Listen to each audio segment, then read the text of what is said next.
The Everlasting Tragedy of Karbala, The Martyrdom of Imam Hussain A.S. The story of Imam Hussein's A.S. martyrdom is not just an event in Islamic history. It is a moment that transcends time and geography, a beacon of truth and resistance against oppression. It is a tale of unmatched courage, undying faith, and ultimate sacrifice. The heart of Karbala continues to beat in the soul of every free human being, echoing a message that will live forever. Death with dignity is better than life with humiliation. The legacy of light. Imam Hussain A.S. was the son of Imam Ali ibn Abi Talib A.S. and Lady Fatima S.A., the daughter of Prophet Muhammad P.B.U.H. Raised in the sacred house of the Prophet, Hussain A.S. was known for his deep knowledge, humility, kindness, and piety. The Prophet loved him dearly, often saying, "Hussain is from me and I am from Hussain. May Allah love those who love Hussain." This divine love marked him for greatness and for an immense trial. The rise of tyranny. After the death of Muawiyah, Yazid assumed the throne of the Umayyad Caliphate. Unlike his father, Yazid was openly corrupt, drunk with power, and unfit to lead the Muslim nation. He violated the core teachings of Islam, committing injustices and mocking divine laws. He demanded allegiance from all, including Imam Hussain A.S., to legitimize his rule. But Hussain A.S. was a man of principle. He refused to endorse a man like Yazid, knowing that silence or submission would mean the death of truth. He knew the consequences. Still, he declared, "I do not rise out of arrogance or rebellion, but to reform the nation of my grandfather. I seek to enjoin good and forbid evil." This was not a political move. It was a divine mission, a revival of faith. The journey to Karbala. Refusing Yazid's allegiance made Imam Hussain A.S. a target.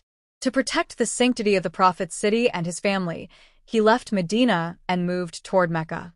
From there, after receiving thousands of letters from the people of Kufa inviting him to lead them, he began his journey with a small group of family members, including women and children, and about 72 loyal companions. But Yazid's army, having seized control of Kufa, betrayed their promises. They intercepted Imam Hussain A.S. at a desert plain called Karbala, on the banks of the Euphrates River, in present-day Iraq. There, under orders from Umar ibn Saad and Shimr, Yazid's forces surrounded Hussein's camp. They numbered in the thousands, heavily armed. Imam Hussein's group was no more than a few dozen men, many of them elderly or young boys. The 10 days of Karbala. From the 2nd of Muharram until the 10th, the family of the Prophet was subjected to unimaginable suffering. Yazid's army blocked their access to water under the blazing desert sun. Children cried in thirst. Women looked to the horizon, hoping for mercy that never came. But even in this trial, the camp of Hussain A.S. remained in prayer, patience, and submission to Allah. On the night before Ashura, Imam Hussain A.S. gathered his companions and told them that the enemy only wanted his life. They were free to leave in the cover of darkness. But none left. Every companion, from old warriors to teenage sons, stood up and pledged to stay by his side until death. Ashura, the day of sacrifice. The 10th of Muharram, Ashura, dawned with tension, faith, and sorrow. After the morning prayer, Imam Hussain A.S. prepared for battle. One by one, his companions went out to fight, giving their lives in defense of justice and the legacy of the Prophet.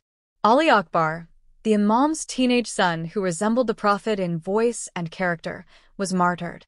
Qasim, the young son of Imam Hassan A.S., bravely fought and fell.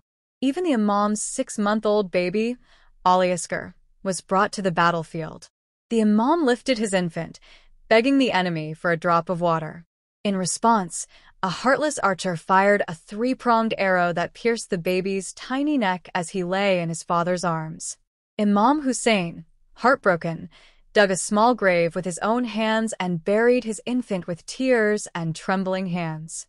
The final stand of Imam Hussain A.S.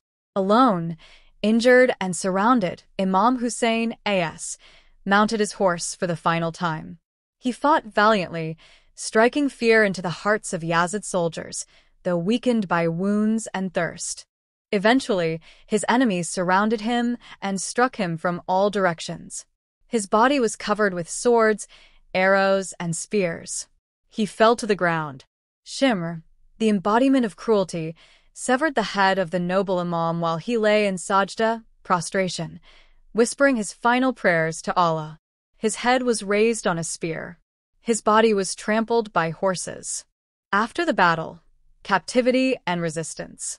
The women and children of the Ahlul Bayt were taken captive. Among them was Lady Zainab, S.A., the sister of Hussain, who stood with unwavering courage. Though shackled and heartbroken, she faced Yazid in his own court and exposed his tyranny with eloquence and divine strength. Her words shook the foundations of oppression. The captives were paraded from Karbala to Kufa and then to Damascus, enduring humiliation, yet preserving the legacy of Karbala through their resilience and faith.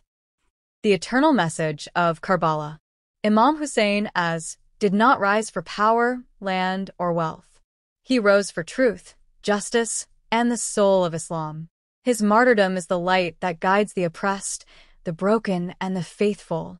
Karbala teaches the world that dignity is greater than survival. Silence in the face of injustice is complicity. A small group of righteous people can stand against an empire of darkness.